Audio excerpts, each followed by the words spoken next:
Welcome back to LimQ Plus, everyone. On this channel, I'm 100%ing Breath of the Wild by a bit every day until the sequel Tears of the Kingdom comes out, which is in 140 days. Speaking of Tears of the Kingdom, that's kind of what I want to talk about. Yesterday, somebody recommended in my video to talk about how I think your save file from Breath of the Wild might play a role in Tears of the Kingdom. First of all, I don't think that's gonna happen at all. As much as that would be cool, if, for example, you can transfer your hearts over, or your armor, or your stamina and hearts, I really don't think that's gonna happen. Simply for the fact that as many people, there will be a lot of people that will play Tears of the Kingdom because they played Breath of the Wild, but I don't think Nintendo can justify selling the game basically only to people that played Breath of the Wild. They want to be able to sell that game to people that haven't played Breath of the Wild, that maybe only watched it. And that's always the thing with a sequel, right? In Dark Souls, which I'm going to use as an example, the sequels aren't directly connected. They play in a similar world with similar gameplay, but and there is technically some story that goes from one game to another. Tears of the Kingdom, though, looks to be a direct sequel, where you are supposed to at least know what happened in Breath of the Wild. That being said, I think people should be able to play the game on its own, even if they haven't played this game. One point that came to my mind immediately is that we saw in the first Tears of the Kingdom teaser that happened that Link had the Master Sword. We know a little bit more about this now. The original trailer I'm talking about is the one where Link and Zelda discover, presumably, Ganondorf's corpse under Hyrule Castle. This might not even be under Hyrule Castle. This might be in some ruin. They discover this corpse, and you can see that Link has the Master Sword on his back. Now, in pretty much every Zelda game that I've played, at least, the Master Sword is something you get later in the game, and apparently I have this Korok already. This is definitely something that's gonna happen more and more now. I need to start actually planning my route through this in order to figure out which Koroks I still need to get. But in every other Zelda game that I've played, the Master Sword was something that you have to get later into the game. In this game, obviously, technically, you can get it with 3 hearts, but you're not really supposed to. And we know now from the most recent footage we've seen about the game that the Master Sword seems to be damaged in some sort of way. The Master Sword is kind of broken. Corrupted almost, it looks like. We basically only have the handle and then a little bit of the actual sword parts, and it seems to be somehow broken. So I'm assuming that in Tears of the Kingdom we're gonna have to restore the Master Sword in some sort of way. Now, if you look at the Tears of the Kingdom logo that we've seen, you actually see this broken Master Sword on the logo, making me think that this is actually gonna be a pretty big part of the game. You see the handle of the Master Sword and then some sort of energy that almost looks like, it reminds me a lot of Twilight Princess. It's this green colored energy forming the actual blade. I really, really hope that that's actually how the Master Sword is gonna look like eventually, that we have this literal, like, energy blade coming out of the handle. I know we already have the glowing Master Sword in this game, but the sword in that logo looks even cooler, and I would love to wield it. So the idea, when I first saw the teaser, I was like, oh wow, maybe if you have the Master Sword in your main file in Breath of the Wild, you will be able to have it right away in Tears of the Kingdom, but I don't think that's the case. I think getting the Master Sword, Tears of the Kingdom is just gonna take as canon that Link got it in the first game. And, I mean, to be fair, I feel like now that I think about this, that is probably already confirmation, right? Like, there's no way that a player that somehow hasn't gotten the Master Sword won't have the Master Sword in Tears of the Kingdom, which it seems to play a pretty big role. Like, how would that even work? So I'm assuming there won't be much save file overlap. I don't know the right word for this, but what I mean is, I don't think your Breath of the Wild save file is gonna have any sort of relevance in Tears of the Kingdom. Another huge reason, actually, this is pretty recent, and when I say recent, this is like June of this year, that I think Nintendo actually has to do a complete menu overhaul, is because of the very broken way the inventory works in this game. The glitch called inventory slot transfer that I've covered many times now, either on my main channel, most recently with the weapon modifier corruption that I did to the Master Sword to be able to beat the entire game with it. But also just being able to essentially duplicate items by messing around with your inventory slots is something that I would be very surprised if Nintendo keeps that somehow. Because obviously, yeah, the menu, the inventory essentially in this game is broken and very easily abused.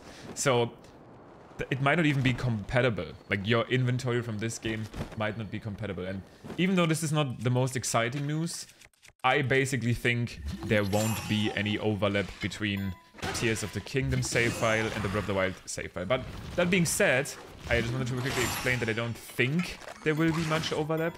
I wanted to at least... don't hit this rock. Oh my god. This guy almost hit my boulder away. Even though I don't think there will be any overlap, I wanted to at least play with the idea of what could possibly be there in terms of overlap between this game. Master Sword is the obvious one. I already debunked why that would be impossible, because if you never got the Master Sword in Breath of the Wild, you would basically miss out on a major gameplay element of Tears of the Kingdom, and I don't think Nintendo can ever justify that. Another one would be your inventory. Again, that unfortunately will not happen either, I think, just because of how broken the inventory in Breath of the Wild is. But I think it would be at least really cool to get some sort, and again, I still don't think this will happen. I don't think Nintendo will code this in, but it would be cool to have some form of unique interaction with Zelda, depending on whether you have gotten all of the memories in this game or not. I think the memories, to me casually, they were really important to complete. I didn't actually know back then when I was playing that there's a specific ending you get, like the good ending. It's not even the good ending, it's just a little extra cutscene at the end of the game that you get if you have actually completed all of the memories. Because if you've never gotten any memory and you just beat the game, which I'm assuming some people may have done, probably not a lot, because the relationship between Link and Zelda is obviously important to many. But if you somehow never got a memory, it would be cool if it was at least somehow noticeable in the sequel, because technically speaking, Link would barely even remember anything about Zelda other than the main gameplay stuff that you have to base... I mean, look at an 80% speedrun. In an 80% speedrun, you go to Hyrule Castle, you beat the game, and Zelda just appears, and Link should basically be like, oh, I mean, I guess this is this girl that constantly randomly talks to me. Still don't know really how that works. But he hasn't actually remembered anything. So if it was even just a single line of dialogue or any unique nod to having all of the memories unlocked, I think that could be pretty cool. Again, I want to continue to say this so people don't build false expectations. I really don't think that will happen, but something like that is the most likely one, in my opinion, because again, inventory, Master Sword included, I don't think can happen from a technical standpoint. And map, I mean, see, we haven't actually seen any of the towers in the Tears of the Kingdom teasers we've seen, so not having part of the map unlocked and not being able to do so would be a very drastic change. Oh wow, I actually just realized how many shrines I have on this map. Looking pretty good so far. I've already now completed 33%, which is the first third in this playthrough.